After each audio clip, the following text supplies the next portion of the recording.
एक बार फिर से पढ़ते हैं। जो मैंने बड़ी सी वीडियो बनाई थी, मैं उसको छोटे छोटे पार्ट्स में आपको करके समझा देती हूँ। जैसा कि मैंने बताया था आपको थोड़ी देर पहले कि एक ये अल्फ़ाबेट है, ए से लेके जेड तक। अगर इनमें से दो या दो से ज़्यादा शब्दों को दो या दो से ज़्यादा अल्फ़ाबेट, जो ये अल्फ़ाबेट हैं, अगर इनको मिला दिया जाए, जैसे मान लो इनमें से इन ए से जेड तक से मैंने 3 वर्ड उठा लिए CAT, और इनको मैंने एक साथ लिखा, ग्रुप में लिखा, तो इससे एक शब्द बना और जिसका अपना एक सार्थक मतलब हो गया। तो यही हमारा हो गया वर्ड। समझ गए आप, जैसे कहते हैं शब्द। और जब हम दो या दो से ज़्यादा शब्दों को एक ग्रुप में लिखते हैं, एक साथ लिखते हैं, यानी कि मान लो मैं ऐसे लिख दूँ, कैट इज़ गोइंग, तो जो ये बना, ये कई सारे शब्द तो हैं एक साथ मिले हुए। देखिए CAT है यहाँ पे, ये अल्फ़ाबेट हैं, IS है, इज़ हो गया, गोइंग हो गया। तो ये वाला हमारा जो कहलाता है, यही हमारा कहलाता है सेंटेंस। ठीक है जी। अब देखिए, सेंटेंस को समझने के लिए हमने क्या किया है कि इससे पहले हम टेंस पे ध्यान देते हैं। टेंस मतलब काल हो गया, इसका मतलब होता है काल, समय। समय 3 तरह का ही हो सकता है, या तो जो बीत गया वो हो सकता है, या जो आज है वो हो सकता है, या जो कल होगा वो हो सकता है। तो जो आज है उसी को कह दिया गया प्रेजेंट, और जो कल था उसी को कह दिया गया पास्ट, और जो आने वाला हो गया उसी को कह दिया गया फ्यूचर, भविष्य, बीता हुआ कल। ये भी कल है और ये भी कल है, लेकिन ये जो चला गया, बीता हुआ है, और ये जो आने वाला है। ठीक है। और ये तो आज है ही, ये कभी नहीं आता, क्योंकि जब भी आता है तो वो प्रेजेंट बन जाता है। इसलिए कभी भी आज के काम को कल पे नहीं टालना चाहिए, वो कभी नहीं आता है। फिर हमने क्या किया है कि इन्हें समझने के लिए हमने क्या किया है कि इनका आगे हमने फर्दर डिवीज़न कर दिया है। जैसे हर सेंटेंस को 4 भागों में बांट दिया है। हर टेंस को हमने 4 भागों में बांटा है। 4 भाग कौन कौन से? एक हो गया हमारा इंडेफिनिट, एक हो गया कॉन्टीन्यूअस, एक हो गया हमारा परफेक्ट, और एक हो गया हमारा परफेक्ट कॉन्टीन्यूअस।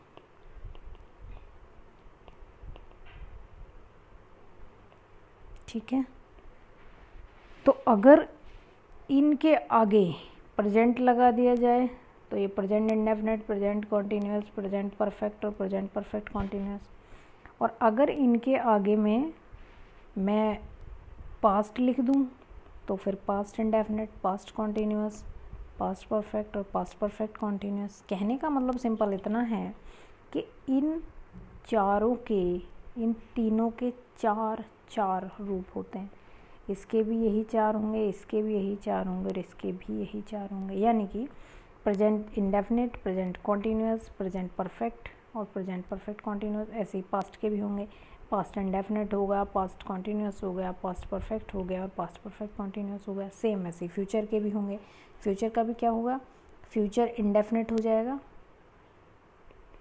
फ्यूचर कॉन्टीन्यूअस हो जाएगा, फ्यूचर परफेक्ट हो जाएगा और फ्यूचर परफेक्ट कॉन्टीन्यूअस हो जाएगा। ठीक है।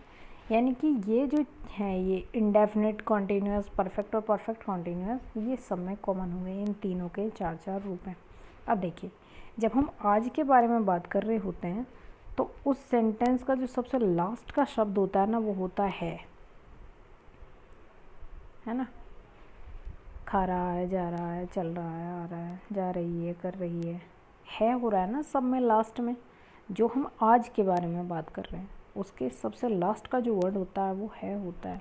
अब बोल के देखिए अपने आप में। और जो चला गया, जब हम उस बीते हुए कल के बारे में यानी कि पास्ट के बारे में बात करते हैं तो उसका सबसे लास्ट का जो वर्ड होता है वो होता है था, थी, थे। या तो था आएगा, या तो थी आएगा, या थे आएगा। अब बोल के देखिए, जैसे मैं कल दिल्ली गया था, मैं कल स्कूल गया था, पिताजी कल मंदिर गए थे, पिताजी कल मस्जिद गए थे, पिताजी कल अखबार पढ़ रहे थे। अब देखिए, जितने भी शब्द बोल लीजिए, अगर वो पास्ट में बोले गए हैं, पास्ट की कोई बात आप कह रहे हैं, तो उसके लास्ट का जो वर्ड होगा था, थी, थे ही होगा। ठीक, ऐसा ही फ्यूचर में भी होता है। इसमें भी सबसे जो लास्ट वाला वर्ड होता है, इसका गा, गी, गे होता है इसमें। ठीक है, आप बोल के देखिए कि मैं भविष्य में ऐसा कुछ करूँगा या करूँगी, या वे कुछ ऐसा करेंगे, हम स्कूल जाएंगे, हम कल दिल्ली जाएंगे, हम बम्बई जाएंगे, मैं फिल्म स्टार बनूँगा, मैं हीरो बनूँगा। मतलब इस तरह की जो चीज़ें हैं वो हमारी, इस तरह के सेंटेंस, फ्यूचर का कोई भी सेंटेंस ले लीजिए, आप जब भी उसे बोलेंगे तो उसके लास्ट का जो वर्ड होगा वो गागी गे ही होगा। ऐसा आपने हो सकता है कई बार महसूस भी किया हो। ठीक, तो अब यहाँ से हमें एक बात तो समझ में आ गई, अगर किसी सेंटेंस के सबसे लास्ट में है लगा है तो इतना तो कंफर्म है कि वो प्रेजेंट का है कि नहीं। ये बाद में देखेंगे कि प्रेजेंट का वो कौन सा रूप है, वो प्रेजेंट इंडेफिनिट है, प्रेजेंट कॉन्टीन्यूअस है, प्रेजेंट परफेक्ट है, प्रेजेंट परफेक्ट कॉन्टीन्यूअस है, ये हम बाद में देखेंगे। लेकिन इतना हमें अभी समझ में आ जाना चाहिए कि जैसे ही हमने देखा कि सेंटेंस के लास्ट में है लगा है तो वो प्रेजेंट का है। ऐसे ही अगर हमने देखा कि सेंटेंस के लास्ट में था है या थी है या थे है, तो इसका मतलब हो गया कि वो जो सेंटेंस है वो हमारा पास्ट का है। ये बाद की बात है, ये हम बाद में देखेंगे कि वो कौन सा वाला पास्ट है, पास्ट का कौन सा रूप है, क्योंकि उसके भी 4 रूप है ना, इसलिए। अच्छा, फिर इसके बाद में ऐसे ही हमारा फ्यूचर के साथ भी होगा।